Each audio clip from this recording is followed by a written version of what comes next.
The following is a paid program and does not necessarily reflect the opinions and views of Cumulus Media and FM 103.7 and AM 710 KCMO, Kansas City's most stimulating talk.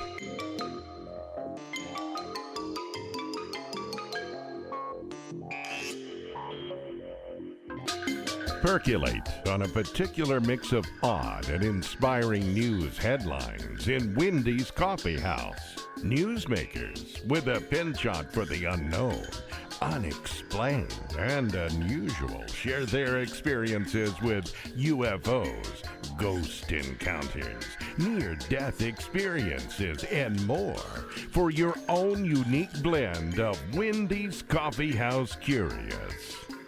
And now, here's Wendy. Man, oh man, oh man. Busy week. I hope you're having a good one, wherever you are. Big heat wave out the southwest. But in Kansas City, it's nice. Little rain shower blew through today. I was very, very fortunate to be able to go on vacation and not to have seen this. There's a video out now of a guy on a paddleboard, which I took the dogs out in the paddleboard, and we had a good time. But if I had seen this, especially if I was in the ocean, I might have second thoughts. This is like that Jaws thing, you know, when you're afraid to go back in the water. A giant squid attacking a paddleboard, well, kind of hanging onto it. The guy was actually trying to do the squid a favor by, it was injured, taking it to shore. At least that's what the story says. And instead the squid's like, whoa, cool, toy. Anyway, that is quite a picture. Fabulous news. The MOD, Ministry of Defense, has released those 15 X-Files. Now there are 3 more. They had 18 that they were holding out, and they were supposed to have released in 2013. But no. They made everybody wait, so they're out. Nick Pope, former head honcho there with the Ministry of Defense, the PR guy, he says, I hope people have as much fun reading these real-life X-Files as I had working on them. They don't resolve the UFO mystery, but they certainly show how the phenomena was just as intriguing to the government as it is to the public. And you can go on wendyscoffeehouse.com. You'll find I put sites that you can go link. They link this because the files are not digital. You have to go there in person. So I put a link. Plan your trip here. There you go. But they're out, okay? So we can talk about them. So people who do know, like Nick, he has a Q&A about what's in the files. The big deal is the Rendlesham Forest incident. That's one of the huge ones. Leslie Kane wrote about that in her book. And so anyway, stuff like that. It's I think it's fascinating because the stories corroborate so much of what we have heard, and they come from people who are, you know, schooled for the most part in documenting things and trying to be at least halfway credible in what they're telling people. How to sell a haunted house? Yeah, it's house selling season. HGTV has a little list of how you can sell a haunted house and just what you need to do to get it fixed up and present it and just come on out and say it. In some places, is it legal to sell a haunted house and not say that it's haunted, even though you may have information to the contrary? That's what's there. If you would like to buy a haunted house, the lineup, there are several, and this lineup is from May 2016. They are, some of them, still listed. Apparently, maybe not as easy to sell as one might think. So one, the story was that somebody went in and she immediately said, I have to leave the house. And so the realtor who was taking her on the tour said, okay, fine. But what was the problem? I just kept seeing the color red and feeling like I wanted to kill myself. And lo and behold, yes, there had been a death in the home. So stuff like this, you know, it's just do the history on the energy of your house because it might haunt you if you don't.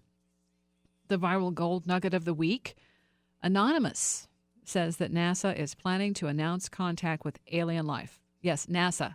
And yes, that Anonymous. As the video's up there, like they've had like 500,000 views. Money when you put this stuff out saying UFOs, just so you know, that's one of the big ones. And NASA being involved doesn't happen. That won't hurt it. Nick Pope says, no, I haven't seen anything about that. He's not buying it. That was on Twitter. Stephen Hawking says that if we want to travel, get off the planet to go somewhere, it might help us to upgrade our transportation. And so he's saying the best form of travel is something to do with light. Okay. You have to read it. It's a little bit more advanced than I can get into in the short time that we have. But it's using light, utilizing that as a source, and kind of boomeranging that from one contact to the next. Yeah, see, that's why it gets complicated. And the quantum monkey wrench. Apparently, the guys who were doing the math, revisiting the old origin of the universe theory, they tried to do the calculation Einstein had come up with, and they applied the math, and they were doing more rigorous, apparently, mathematics. I told you, fuzzy logic here. Anyway, and they got a different solution. Now, that's a problem, because what it shows, they say, is that the theory they used shed some new light on the existing idea, and it shows it might not work the way we thought it would. So there might be some new math involved in our traveling light. How's that? There you go. Connection. All right. CBS is where the next installment of Star Trek happens. Discovery starts in September. So don't rush the summer too much, but it's coming. And the other thing, I've got a few things on here that are on the website. But my guest tonight, I put up some information on her, Patti Conklin.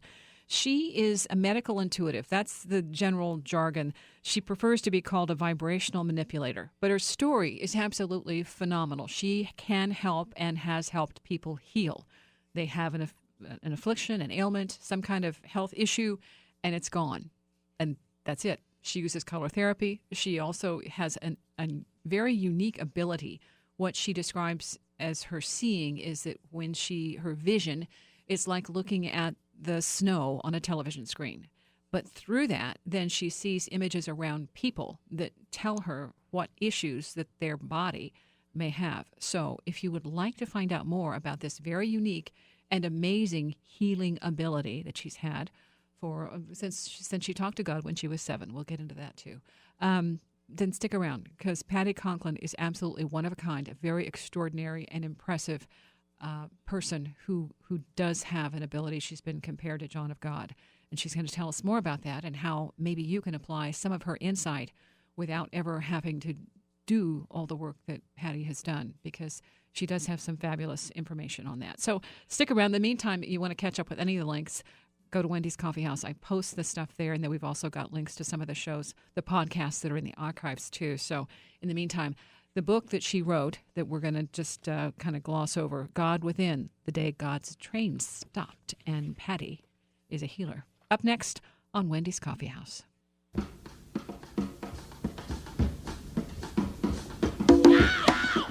Wendy's Coffee House, KCMO Talk Radio. Thank you for tuning in. This is all about healing.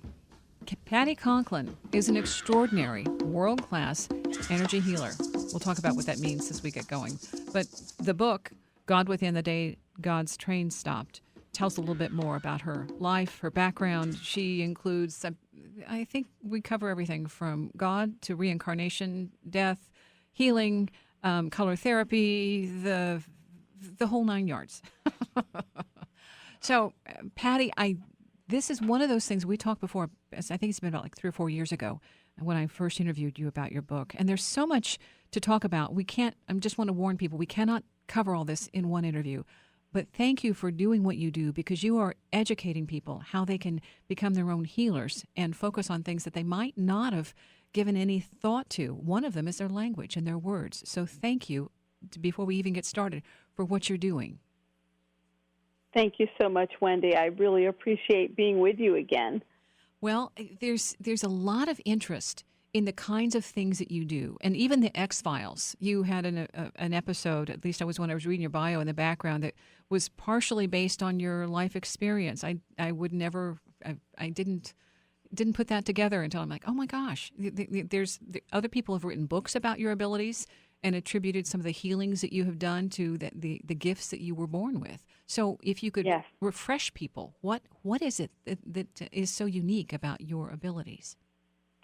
You know, I've had it since birth, but I have a very high IQ, but more importantly, I have a very fast brainwave, and it's substantially faster than an average person.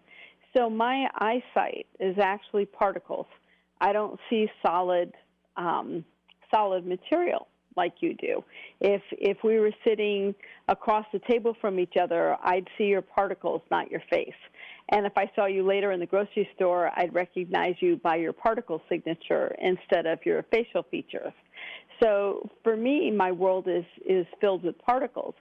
And beyond that, the body of someone that I'm working with or, all around me is actually auditory. People expect me to be visual, to be able to use my gift in a visual way. But actually, it's auditory. And my visual is just particles. And what I mean by that is when you're watching television and the snow goes out and you get that, that particle look with a little bit of shaded background in the back that you can see some movement. That's my sight 24/7, and that's what I was born with. I like the way you describe the auditory part of it, because when I was reading about your ability and you listened, you heard the trees and you just were, kind of assumed that everybody could hear all of these other elements. What was that like? And it still is amazing. Just even as a child, I'd walk by a tree and I'd hear it murmuring. And I'd kneel down and just listen, and it wasn't like it was speaking in, a language or English or whatever. It was giving me a sensory of feeling state, the feeling state of the tree, whether the tree was happy or sad or confused or scared even. And the same with stones and the same with books.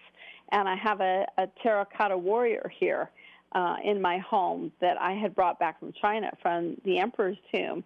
And as I was going through the museum, he started murmuring to me and convinced me just by the feeling state, even though I was hearing him, the feeling state that he needed to come to the United States and live in my house. so he's here. So it's a world filled with no silence.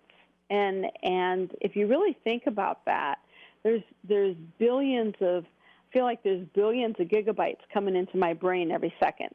So there's never any quiet. There's never any silence. Everything talks.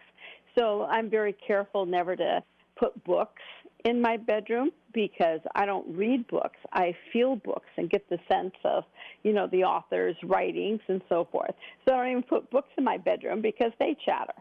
So it's a world full of chatter. I love that because I had this sense when I bought a comic book collection, all different stuff.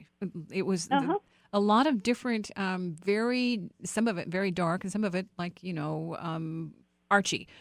But the dark element was a little bit overwhelming, and I thought, I have to get this out of my house. And I quickly got rid of it because I just didn't like the energy, and I thought I was probably making it up, but I could feel that it had a darker element to it that I really didn't feel comfortable with in my house. And I just thought I couldn't explain that to anybody. But so I'm really glad to hear you say how you feel with the imprint of books in your bedroom. Yep. Not allowed in my bedroom, and I keep very few books in the house. And I'm the kind of person that, if I feel like my body needs some, zinc or magnesium or something like that, I'll go to the herbal shop. This probably isn't fair to the owners, but all I need to do is touch the bottle, and my body will take the frequency that it needs to get balanced without anything else. And I think if people really understand the power of frequency, the power of that vibration, whether you're feeling it or hearing it or seeing it, whatever, it's understanding that everything's going to have a particle, it's going to have a frequency, and you can choose to take it in or you can choose not to, just like you getting rid of the comic books that just felt dark and just didn't feel good to you. It was a surprise. It's so important to listen. It was a real surprise. I could never attach any kind of a language to explain it, but it makes perfect sense now. Now, when you are also doing an energy read with somebody, you talk about asking them about themselves, and then you have an assessment that you do that kind of figures out a color. And that, I think, is also helpful because most of us don't visualize color like that. Right. And some people will see colors that we don't even have on the spectrum. But when I'm having a session with someone, I ask them to tell me what's going on in their life right now, personally, professionally, and physically. And as they speak, their body begins to speak. And their body gives me their life history. And so all I need to hear is the frequency of their voice. It doesn't really matter what they're saying, but what it does is it triggers all of the memories from the body. And then I can say, oh, so this is what's going on. You know, this happened at age 4. This happened at age 7. This is the emotion you're holding. This is the behavioral pattern that you're in. And we go from there and ask the body, what color do you need to remove, let's say anxiety from, the left kidney. Then colors start coming through. And I always have people bring it up from the bottom of the feet, up the body. Mm-hmm. And it could be black or red. And people get so scared and they're like, oh, no, they're really dark colors. And the darker the color, the more intense the frequency is, the slower it moves, the more it shakes the cells and gets more emotion out. We feel wonderful, Wendy, when we're moving white and purple and green through our bodies because those are healing colors, right? Mm-hmm. But what they do is they move so fast, the frequency is so high that it makes you feel good in the moment. But it's moving so fast it can't get the emotions that's stored in your cells out. And so it's kind of setting aside what you've learned about what color and what emotion is associated with it and realize that color is just the frequency in that moment. And one breath, you can bring up 10 or 12 colors from the time it comes up your feet until the time you exhale it. You could go through 10 or 12 colors because, think about it. If you remove emotion from one cell, then you've changed the frequency of the mass. And so another color comes through. And we don't have technology yet that can do that for us. And our body is just so brilliant. It knows. And see, that's what's so fascinating about this. This is so simple. It's a color. Anybody has access to color or to visualizing that. You did it with lupus for yourself. I did. I had both forms of lupus. And the doctors had given me just a few years to live. It had taken out my right kidney, and I had a couple of heart failures, and I had a visitation from what I call Father, and was shown how to move color. And I moved color, and absolutely nothing happened. I thought, why'd you give me this if it's not working? And I started thinking about my life, and I realized I was working in PhD positions with a high school education. And I didn't even feel like my high school degree was legit because I doubled up and graduated early. So I felt like that wasn't even legit because I didn't graduate with my class. And I realized it was self-worth. And so what I said to my body is, what color do I need to remove my lack of self-worth? And what color do I need to increase my self-worth by 80%? And I did that for 10 minutes. And all symptoms stopped. A year later, my blood work was perfect, and it's been almost 30 years now. And we check my blood work every year, and it's perfect. I was ill a year ago, December, and we got a diagnosis in October. And they're like, "You're terminal," and I'm like, "Nah, don't think so." And so it was kind of digging back down and understanding what the emotion was this time around. And it was interesting for me because I never would have expected it. I journaled and journaled. I'd say to my body, what color do I need to bring up the emotional cause behind this diagnosis? And I wrote for 10 days. I just journaled. I did my color works. Afterwards, I just wrote down whatever came to my mind. I didn't look at it until 10 days. And then the theme, the emotion, was in every single page, and it was betrayal. Oh. And it stunned me. It stunned me. So then I knew that that's what I needed to start working with if I was going to move through what this diagnosis was. Wow. So, from going from morphine to be able to eat anything or even drink drink a glass of water. I needed morphine. Now it's just eggs that I can't eat. Eggs are just like, no. But I'm pretty much off the morphine, and my body's continuing to heal and get stronger and stronger. Okay, hang on. So, hang on. I want to come back to the little the baggage thing, the little suitcases, because I think that was also part of it too. All right. Okay. So. Yeah, absolutely. Okay, so don't go anywhere. Patti Conklin is my guest, an incredible healer. We're going to also ask her when she wanted to figure out if she was psychic or not. They had her take another test, and she wasn't psychic, but she was something else. So we're going to come back with that. Patti Conklin and her amazing, extraordinary gifts. A little bit, a minute or so, or two or three? Yeah, stay here. Wendy's Coffee House. Stimulating talk. No, it's just wrong. Don't you think it's morally wrong? KCMO. They are very, very upset with what their politicians have told them and what their politicians have done. Stimulating talk for Kansas City. KCMO.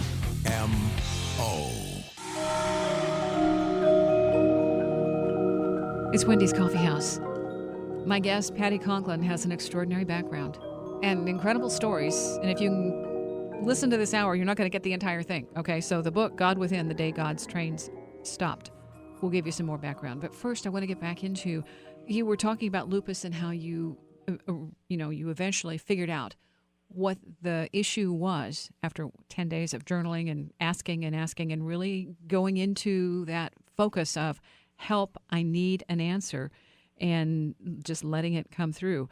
When you figured out the betrayal, what color? What color is that? Well, again, the colors changed drastically. And, the lupus was 30 years ago. This was an entirely new, different disease, and that the betrayal was coming up in. And so, again, when I don't see color when I do my own color works, but I'm aware of it. I hear it, and it was black. I mean, it was just jet black coming up through my body, and was that way for years, or for days. Typically, people will, get a lot of different colors, but I think my body was just shutting down so much that it was like, nope, black, and then it was red, and then some purples, and each day. That, I did my color working on betrayal. What color do I need to remove the betrayal from my esophagus and duodenum? And so, because your body's really very literal, Wendy, it wants to know specifically what you want it to do. Because if you just say, what color do I need to heal? Your body goes, where do you want me to start? And it does nothing because it doesn't know. So the more specific you can be with it, the better. And so, now there's a variety of colors. I've been working with it now on this specific issue for about 4 months. And, just amazed at how quickly my body's coming back together and so on. And I think it's just important for people to realize that the issues are in our tissues. And as long as we're in physical form, I don't care how high of a master, swami, guru, yogi you get, you're still going to have some issues in your tissues. And we all have things to work through. But, I really want people to understand that black or browns or reds come through. They're doing the heaviest work because your emotions store within the peptide of your cell. And so what's really happening is you're bringing up a frequency in the form of color, and it's shaking that cell so violently that it shakes out the emotion. Now, when people are working with me, I'll pull that for them. But people that are doing it themselves, they may feel a little nauseous. They may feel exhausted just from 10 minutes.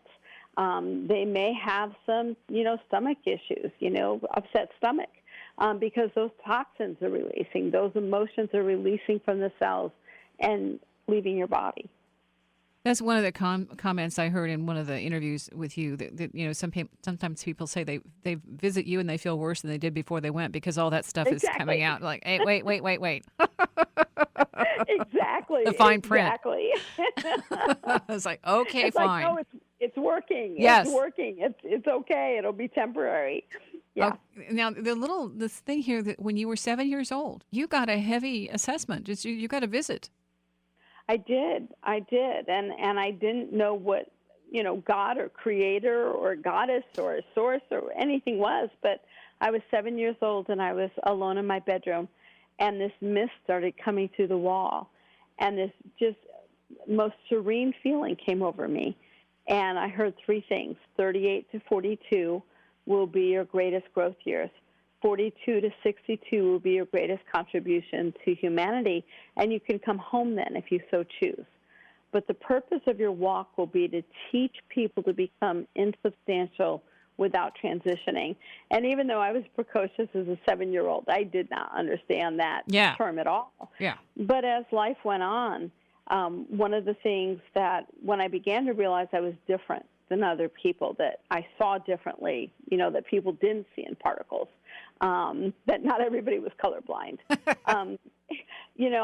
I started realizing that what it was how do I help people become unconditional without having to die to do it?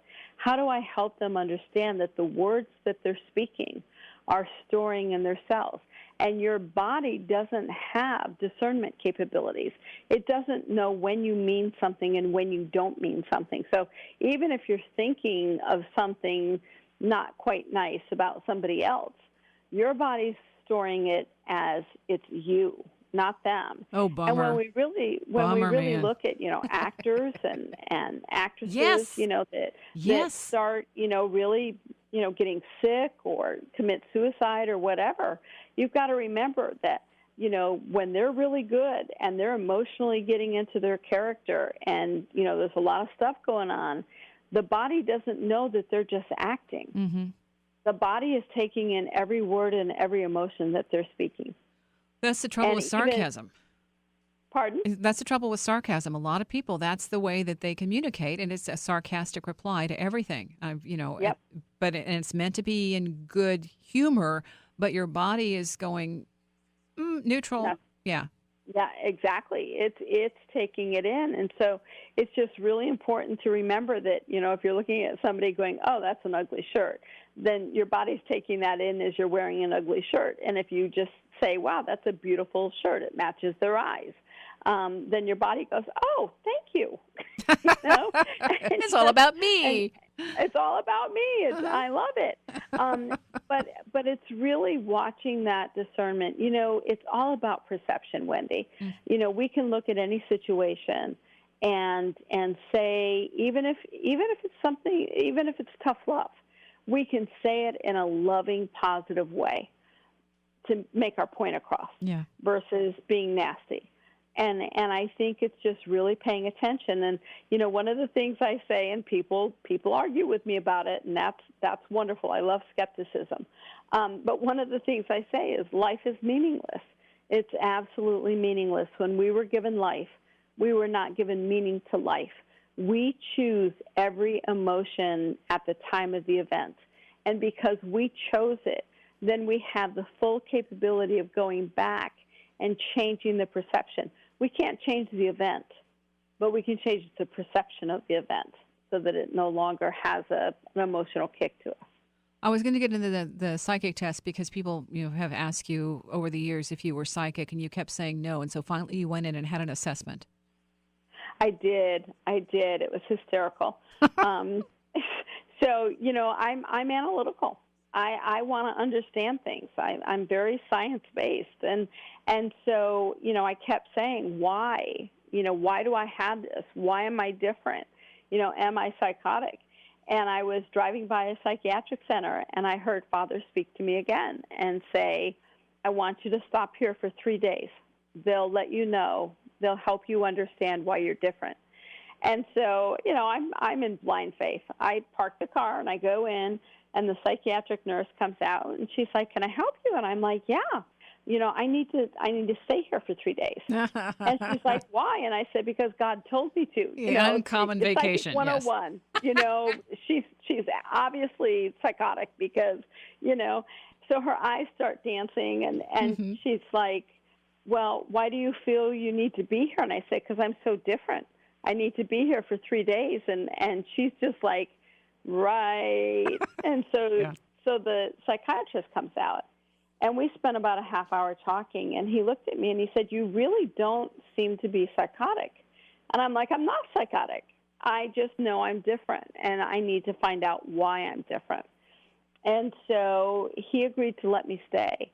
And the first day we did a whole day based on my life. And after the day, he looked at me and he said, "I'm incredulous that you're not schizophrenic. And I'm pretty convinced you're not, but I don't know why you're not." and the second day, we did IQ testing and brainwave testing and so forth. And he came in after the brainwave testing, and he's like, can we run those again?" I'm like, "Sure." And we ran them again, and he came in and he said, "I want to talk to a few of my colleagues tonight. I'll see you in the morning." And so the morning of the third morning, I was sitting in his office, and he walked in and he sat down at his desk, and he looked at me and he said, "The reason you think you're different is because you are."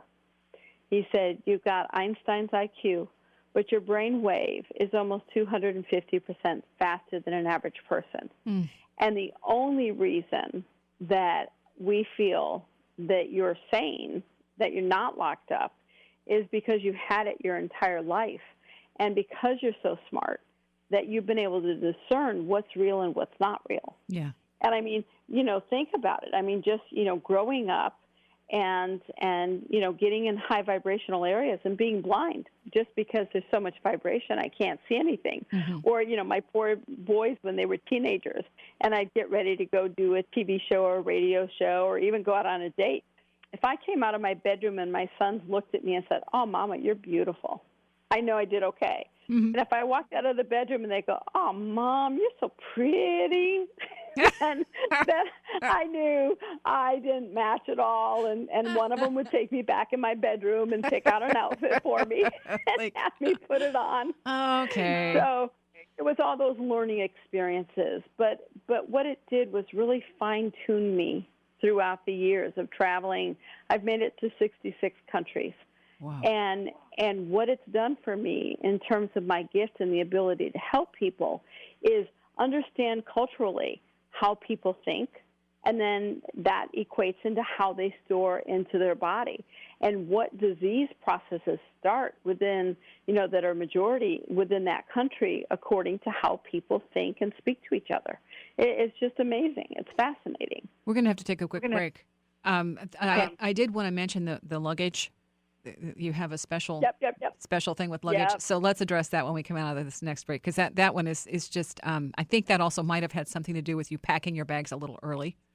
Okay. Yep. Okay. Yeah. So let's unpack that one. All right. We'll take a quick break, and you're listening. This is Patti Conklin.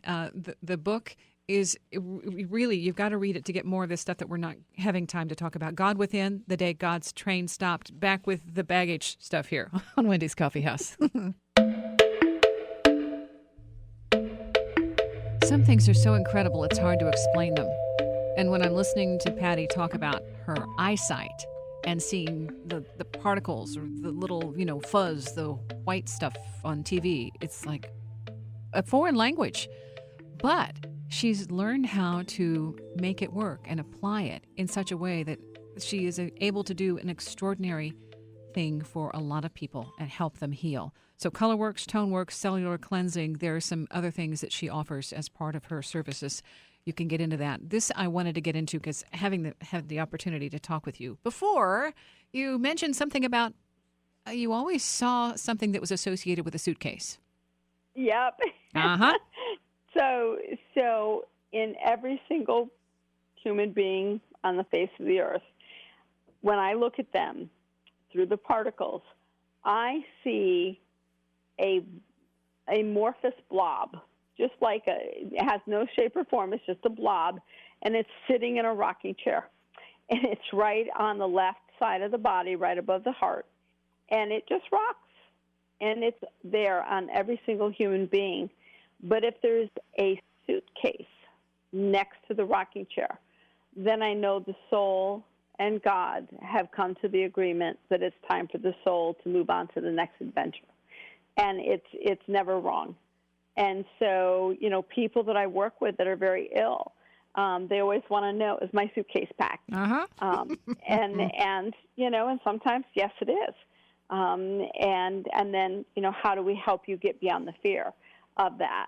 And they'll say, let me know when the suitcase is there. If the suitcase shows up, I want to know. But it makes me giggle when I look, because it's like, what kind of a, why that image? Yeah. Why not just a suitcase?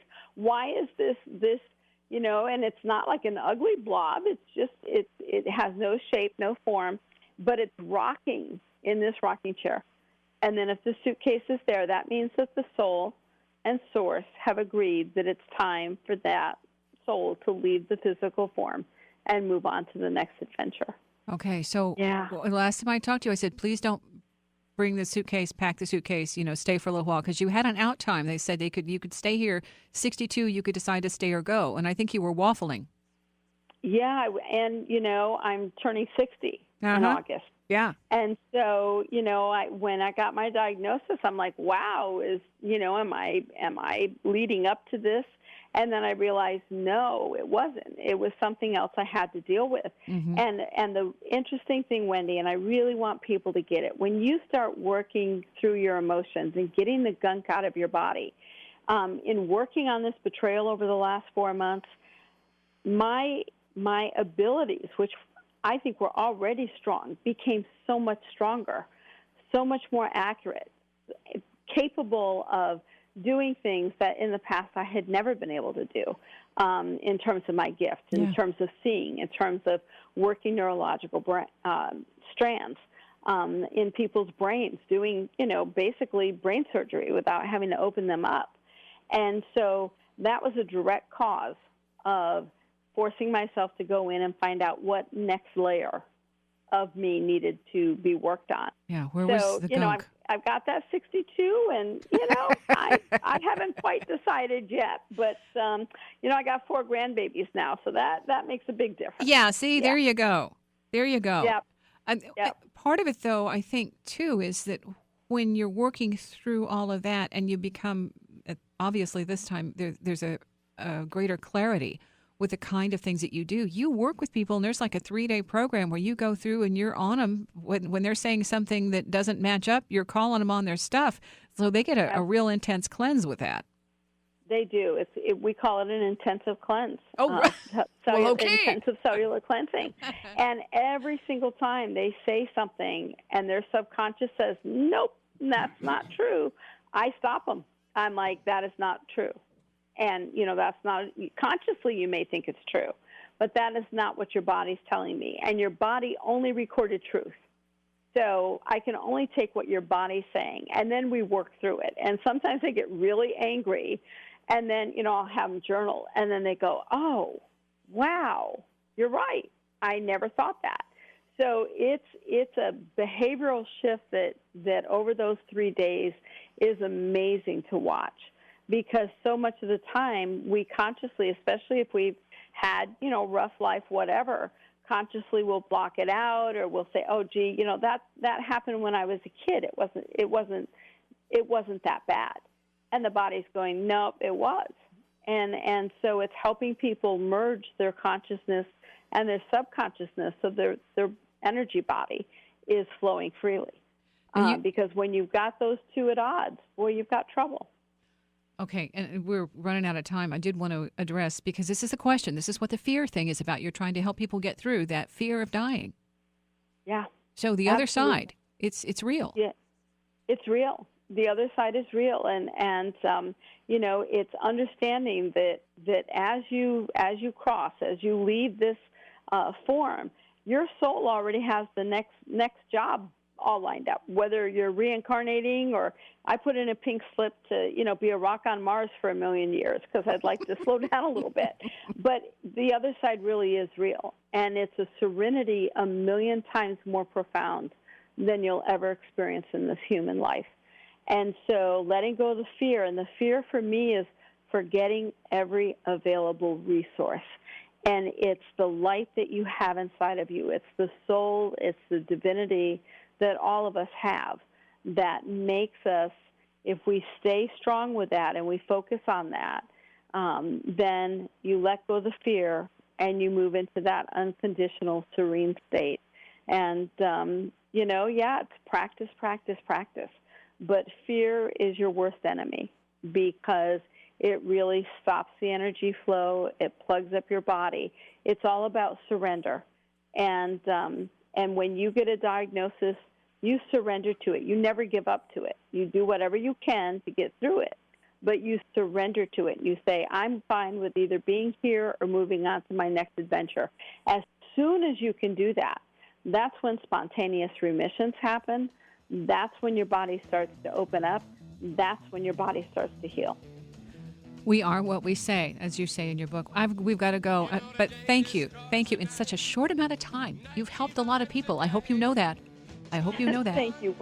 Thank you, Wendy. Okay, and we're not talking about any more bags. No more baggage. No more bags. No. God Within, The Day That God's Train Stopped. That's the book, the website. You can check out pattyconklin.com. And other than that, for what you're doing right now in your own mind, think those positive thoughts and then put the energy behind it that matches, okay? Thank you for listening. Have a wonderful time. Check out the details and the links at wendyscoffeehouse.com. And Patti Conklin, may you live long and prosper even more, okay? We're counting on you. See ya.